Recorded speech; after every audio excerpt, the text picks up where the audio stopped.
Hello everyone, आज हम इस वीडियो में पढ़ेंगे letter writing based on verbal input.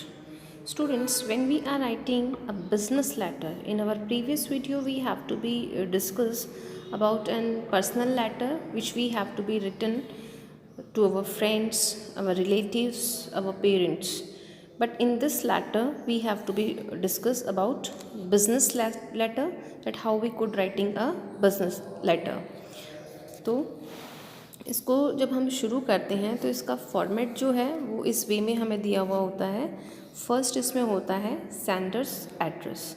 So sender's address में students we are writing the letter of the people whom we are writing this letter. हमें उस बंदे का एड्रेस लिखना है या उस पीपल का एड्रेस लिखना है जिसे हम ये लेटर लिख रहे हैं, या फिर यहाँ पे उस फर्म का एड्रेस भी हो सकता है जिस फर्म को हम ये पर्टिकुलर लेटर लिख रहे हैं. देन आफ्टर डेट वही आएगी जिस डेट में आप इस लेटर को लिख रहे हो. Suppose today we are writing this letter, so are mentioning today's date here like that कि आज की तारीख हमने यहाँ पे लिख दी. यहाँ पे हम अपना किसी फर्म का एड्रेस नोट डाउन कर रहे हैं. Then letter number, reference number if any. Letter number और रेफरेंस नंबर का मतलब होता है जैसे हम जो लेटर डिस्पैच करते हैं वो हम काउंट करते हैं और हम एक रजिस्टर में एंट्री करके रखते हैं, जिससे कि हमें ये पता लगता है कि अब तक हमने कितने जो लेटर्स हैं वो डिस्पैच किए हैं. या रेफरेंस नंबर होता है कि कितने लेटर्स हमारे जा चुके हैं. सो अगर वो कोई नंबर है तो वो नंबर आपको यहाँ पुट करना है. If none then you will write not available like that. और अगर है तो आप ये ना लिखकर आप अपना वो रेफरेंस नंबर जैसे 00275 जो भी आपका है वो आप यहाँ पे मेंशन कर सकते हो. Then designation name and the complete address of the recipient. यहाँ पे आपको रिसिपेंट का एड्रेस लिखना है. देन सब्जेक्ट यानी किस पर्पस को लेकर आप इस लेटर को लिख रहे हो वो आपको यहाँ पे मेंशन करना है. देन सैल्यूटेशन में जैसे आपने लिख दिया डियर सर, मैम, जो भी आप मेंशन कर रहे हो वो आपको यहाँ पे लिखना है. देन कम्युनिकेशन का मतलब है just like body of the letter हम लिखते हैं उसी तरीके से ये कम्युनिकेशन है कि आप उनको क्या मैसेज यहाँ पे देना चाह रहे हो. Now students, then ending. जिस तरह से आपके पर्सनल लेटर में क्लोजिंग लाइन आती है उसी तरीके से यहाँ पे आपको एंडिंग करनी है. वो मैं आपको आगे बताऊंगी कि किस तरह से आप लिखेंगे. Then closing phrase, complementary phrase इसमें आएगा. Name of business firm, sender's signatures, name of the sender, designation of the sender and closure 1 2 3 and post receipts इसमें आ जाएंगी. सो इसमें जो पार्ट्स ऑफ बिजनेस लेटर हैं let we discuss here. Then sender's address, पत्र भेजने वाला व्यापारिक प्रतिष्ठान अपना पूर्ण पता में फ़ोन नंबर, ईमेल एड्रेस जो भी है वो अपना उसमें लिखेंगे हम यहाँ पे. देन इसमें प्रॉपरली आपको जो जितने भी पंक्चुएशन मार्क्स हैं उनको बिल्कुल प्रॉपर लगाना है. ऐसा नहीं है कि आप केयरलेसली उस लेटर को लिख रहे हो, because it reflect your status that where you have to be stand and how could you be write a letter. then date, जिस दिन हम लेटर लिख रहे हैं उसी दिन की डेट हमें उस लेटर पे लिखनी है. then रेफरेंस नंबर जो है पत्र लिखने वाला व्यापारिक प्रतिष्ठान प्रत्येक पत्र पर नंबर डालता है ताकि आवश्यकता पड़ने पर उसे तुरंत ढूंढा जा सके. कुछ प्रतिष्ठान यह नंबर नहीं डालते, वे केवल दिनांक से काम चला लेते हैं. सो जैसा कि मैंने आपको बताया कि यहाँ पे if you have the reference number तो आप अपना रेफरेंस नंबर लिख सकते हो, और अगर आपके पास रेफरेंस नंबर नहीं है then you will write not available. आप इस तरह से भी डाल सकते हैं. फिर अगर हम बात करते हैं designation name and complete address of the recipient, जिसे पत्र लिखा जा रहा है, जो इसको रिसीव करने वाला है रिसिपेंट है, उस व्यापारिक प्रतिष्ठान के अधिकारी का जो भी उसमें जिसको हम ये लेटर लिख रहे हैं उसका हमें जो है डेजिग्नेशन लिखना है, उसका फर्म का नाम लिखना है और उसका पूरा एड्रेस हमें उसमें मेंशन करना है. यदि आवश्यक न हो तो प्रतिष्ठान के अधिकारी के पद को न लिखें. But if it is not necessary to mention the designation of the authorized person, so there is no need to be write it. सीधे ही व्यापारिक प्रतिष्ठान का हम नाम लिख सकते हैं। यह केवल बाईं तरफ ही लिखा जाता है तथा इसमें भी पंक्चुएशन, कॉमा आदि का प्रयोग करने की आवश्यकता नहीं है। यदि किसी फर्म को लिखा जा रहा है तो उसे मैसर्स या मिस्टर लिखते हैं, यानी मैसर्स लिख देंगे या एमएस्ट करके उसको डिनोट करते हैं। जैसे हम मिस्टर एंड मिस लगाते हैं या श्री एंड जो भी लिखते हैं उस तरह से।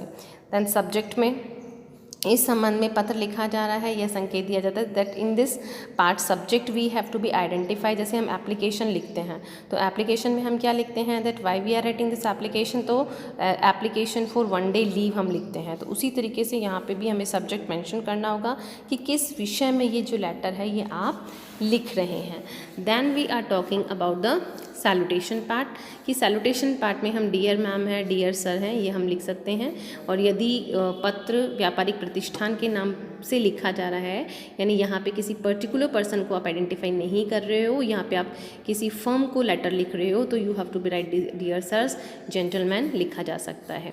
फिर हम कम्युनिकेशन की बात करते हैं, यानी बॉडी ऑफ लेटर की हम बात करते तो है यह पत्र का जो है हम कह सकते हैं कि केंद्रीय भाग होता है, बॉडी होती है। आपको लगभग बराबर शब्दों में या 2-3 पैराग्राफ बनाने हैं और अपनी भाषा को बहुत ही क्लियर लिखना है। ये नहीं कि ये सेंटेंस को आपस में आप उलझा के लिख रहे हो, तो उससे क्या है कि मिसकम्युनिकेशन जो है, क्योंकि हो सकता है कि आप कुछ समझाना चाह रहे हो और सामने वाला उस चीज़ को कुछ और समझे। So you have to be use small sentences आप उसमें यूज़ कर सकते हो और you have to be clear sentences. तो कम्युनिकेशन लिखते समय भूमिका न बनाएं, जो विषय प्रेषित करना है सीधे ही लिखना आरंभ करें, तथ्य तथा आंकड़ों का प्रयोग करें। निम्न एक्सप्रेशन के साथ हम आरंभ कर सकते हैं। जैसे कि स्टार्टिंग लाइन जो होती है ना, जैसे हम लेटर में लिखते हैं dear friend here I am fine and I hope that you are also fine at your place, जो जिस तरह से ये हम लिखते हैं, तो ये बिजनेस लेटर में हम ये जो हमारी कॉमन लाइन्स हैं वो हम अप्लाई नहीं कर सकते हैं, एक्सप्रेशंस को यूज़ नहीं कर सकते हैं।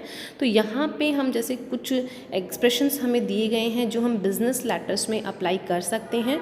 तो वो कौन कौन से हैं, जैसे I am writing to complain, जैसे आप शिकायत कर रहे हो तो I am writing to complain about, किस चीज़ के बारे में करना चाह रहे हो, आप उस चीज़ को आगे मेंशन कर सकते हो। या लिख सकते हो I am writing to express my dissatisfaction, कि मैं संतुष्ट नहीं हूँ, किस चीज़ से संतुष्ट नहीं हूँ वो आपको फिर आगे अपने सेंटेंस में कंप्लीट करना होगा। इसी तरीके से आप लिख सकते हो the purpose of this letter, कि मेरे इस लेटर को लिखने का उद्देश्य क्या है, is to express my disappointment with, कि मैं आपकी इस चीज़ से संतुष्ट नहीं हूँ, किस चीज़ से, कोई प्रोडक्ट आपने मंगवाया है, कोई सर्विस आपने उनकी ली है जिससे कि आप सेटिस्फाई नहीं हो। So this sentence will be completed. We are please to receive your letter number this and date. अगर आप किसी चीज़ से खुश और उनको थैंक्स देना चाहते हो तो आप इस तरह से स्टार्ट कर सकते हो कि we are please to receive your letter number, कि हमें अच्छा लगा कि हम आपका जो इतना लंबा लेटर था और इस डेट में जो आपने दिया था वो हमें मिला है। Thanks for your letter number this and this, dated and this with reference to your letter number this and this, कि आपने जैसे यहाँ पे कोई सब्जेक्ट आपको नहीं चल रहा है, स्टार्टिंग नहीं पता चल रही है, तो आप रेफरेंस नंबर को लेकर भी आप लेटर की स्टार्टिंग कर सकते हो कि आपके इतना रेफरेंस नंबर लेटर जो है और इस डेट में जो हमें मिला है वो इस चीज़ के रिगार्डिंग था और आप उससे सेटिस्फाई हैं नहीं हैं, वो आप उसमें आप अपना मेंशन कर सकते हैं। Please refer to your letter number this and this, आप इस तरह भी स्टार्ट कर सकते हो। इसी तरीके से आप ले सकते हो कि I shall be much obliged if you shall send me, मैं आपके लिए बहुत आभारी रहूँगा कि अगर आप मेरे को भेज देते हो। वी विश टू बाय, हम ख़रीदना चाहते हैं। We thank you very much for your letter of enquiry dated, कि आपने इस तारीख को जो इंक्वायरी लेटर भेजा था हम उसके लिए धन्यवाद देते हैं। We are please to send you a copy of latest illustrated catalogue showing our entire range of, इस तरह से भी हम स्टार्ट कर सकते हैं। We have plan to give a heavy discount in our clearance sale जो है उसमें भी हम इस तरह का ले सकते हैं। You will be please to know, आपको बहुत खुशी होगी जानकर। This is reference advised number, इस तरह से जो ये आपको कुछ पॉइंट्स दिए हुए हैं, तो इस तरह से जो है हम किसी भी बिजनेस लेटर की स्टार्टिंग कर सकते हैं। नाउ डियर स्टूडेंट्स, एंडिंग जो है बिजनेस लेटर की वो कैसे होगी कि पत्र का अंत ऐसे संक्षिप्त वाक्य से करें जो आपकी इंटीमेसी का मतलब जो आपके नज़दीकी संबंध को शो करें, ना अंत में थैंकिंग यू लिखें तो अच्छा है। कि थैंकिंग यू लिखने की हमें वहाँ पे ज़रूरत नहीं है। जैसे we anticipate an early response, हम आपके जब आपका इंतज़ार करेंगे। Waiting to hear from you soon, always ready to serve you, looking forward to hearing from you, an early reply would be appreciated, I look forward for your swift reply, I look forward to hearing from you at your earliest convenience. I look forward to hearing from you without delay. तो इस तरह के word lines जो हैं वो भी हम apply कर सकते हैं इन अवर क्लोजिंग पैटर्न। फिर क्लोजिंग फ्रेज जो होता है, जैसे हम लिखते हैं yours faithfully, yours truly, yours loving, हमारे जो पर्सनल लेटर्स में होता है। तो इसी तरह से क्लोजिंग फ्रेज में इसमें अधिकतर योर्स फेथफुली का यूज़ करते हैं, योर सिंसियरली आदि का भी यूज़ हो सकता है। ओपनिंग एंड क्लोजिंग में निम्न बातों का ध्यान रखने हैं हमें। जैसे डियर सर मैम अगर आपने लिखा है तो योर्स फेथफुली आएगा। डियर MS सोनू लिखा है तो योर्स सिंसियरली आएगा, क्योंकि ये आप फर्म को लिख रहे हो, ये एक पर्टिकुलर पर्सन को लिख रहे हो। तो अगर एक पर्टिकुलर पर्सन को आप लिख रहे हो तो उनके लिए आप अपना फेथ शो कर सकते हो, लेकिन अगर आप एक फर्म को लेटर लिख रहे हो तो आप उनके लिए सिंसियर हो सकते हो। Then name of the business firm, व्यापारिक प्रतिष्ठान का नाम फॉर लगाकर लिखें, for Reliance Industries Limited, just take an example. Then signature, पत्र लिखने वाला हस्ताक्षर करता है। नेम ऑफ द सेंडर, भेजने वाला अपना नाम पता लिखे, जैसे PK गुप्ता, महेश शर्मा, जो भी है। डेजिग्नेशन ऑफ द सेंडर, पत्र भेजने वाला जो है वो अपना एड्रेस लिखे या अपना डेजिग्नेशन लिखे, जैसे वो सेल्स मैनेजर है, प्रोपराइटर है, पार्टनर है, या फिर हम कहें कि वो मैनेजिंग डायरेक्टर है। देन एनक्लोजर्स में आएगा पत्र के साथ जो भी आप डॉक्यूमेंट्स ऐड कर रहे हो, जो भी आप ऐड कर रहे हो उसके अंदर, तो उनको भी आप इसमें अटैच कर सकते हो। जैसे कि हम ईमेल के अंदर अटैच करते हैं, उसी तरीके से आप इसमें भी एनक्लोजर्स ऐड कर सकते हो। देन चेक नंबर इतना हमने ऐड किया है। जैसे एनक्लोजर जो है ये ENCL का मतलब होता है enclosures, that which type of document you have to be enclose with it. आप इसके साथ में किस तरह के डॉक्यूमेंट्स जो है वो एनक्लोज कर रहे हैं। तो चेक आप लगा रहे हो, attested copy, marksheet for graduation आप लगा रहे हो।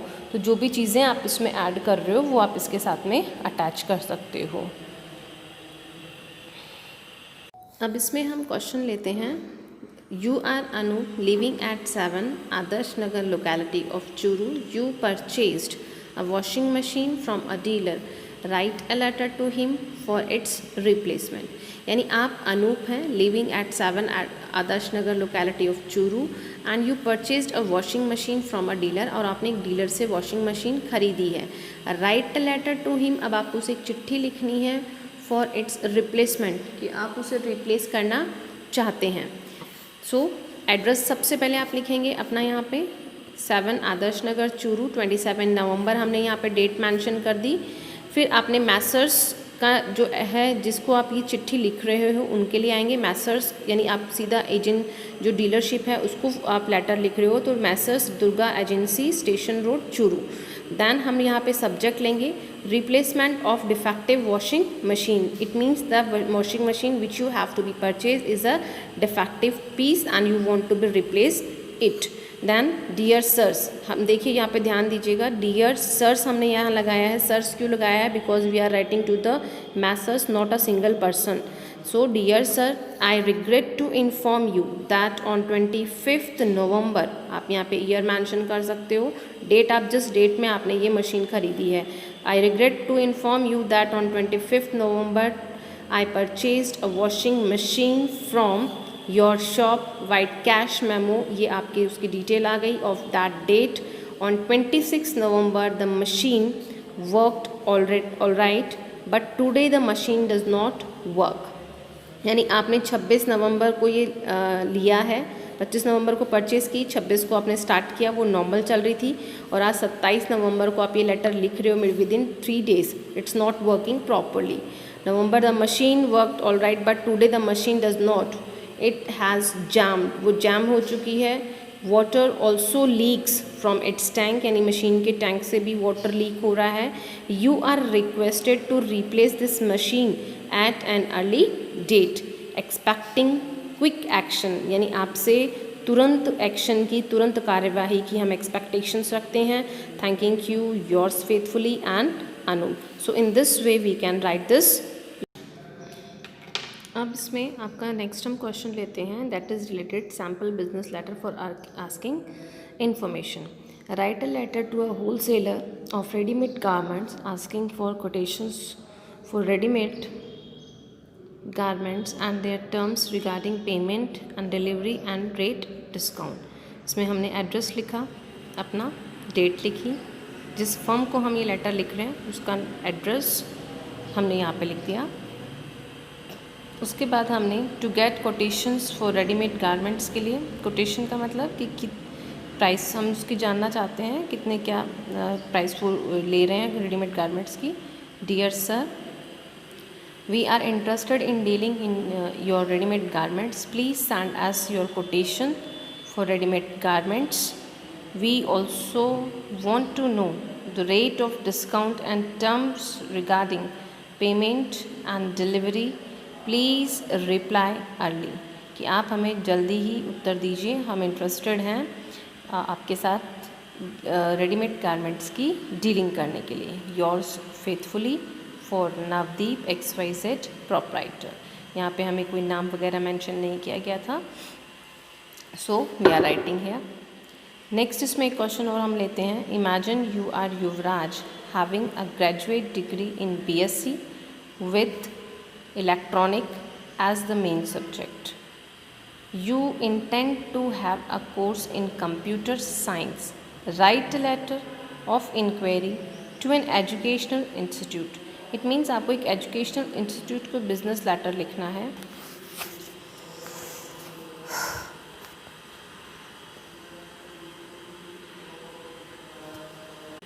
तो यहाँ हम एक लेटर लिखना है एजुकेशनल इंस्टीट्यूट को. तो फर्स्ट हम यहाँ पे अपना एड्रेस लिख लेंगे, 425 महेश नगर, जयपुर, 25 जुलाई. और द डायरेक्टर जिस इंस्टीट्यूट को हम लिख रहे हैं उसका एप्टेक, ये उसका एड्रेस आ गया Jaipur. Dear sir, I have pass the BSc degree examination with electronics, कि मैंने BSc degree examination with electronics clear की है as the main subject. I intend to have a course in computer science, मैं computer science में course करना चाहता हूँ. And would like to know the details of the course, और उस course की मैं डिटेल्स जानना चाहता हूँ. टॉट एट योर इंस्टीट्यूशन, जो आपके इंस्टीट्यूशन में पढ़ाए जाते हैं. Could you please send me a copy of your prospectus, क्या आप मुझे अपना जो प्रोस्पेक्टस है अपने आपके इंस्टीट्यूट का, उसका एक कॉपी भेज सकते हैं. योर्स फेथफुली युवराज. तो स्टूडेंट्स, इस तरह से हमने यहाँ पे 2 लेटर जो हैं वो रिगार्डिंग इन्फॉर्मेशन, आस्किंग इन्फॉर्मेशन से रिलेटेड हमने किए हैं. So I hope that you all have to be understand कि किस तरह से हमें बिजनेस लेटर्स लिखने हैं, किस तरह से पूरी ये चीज़ें हमने यहाँ पे एक्सप्लेन आपको की हैं. सो मेरे ख्याल से आपको सारी क्वेरीज क्लियर हो गई होंगी. And if you have any query regarding this business letter, then you will ask me. So thank you watching for my video. Thank you so much.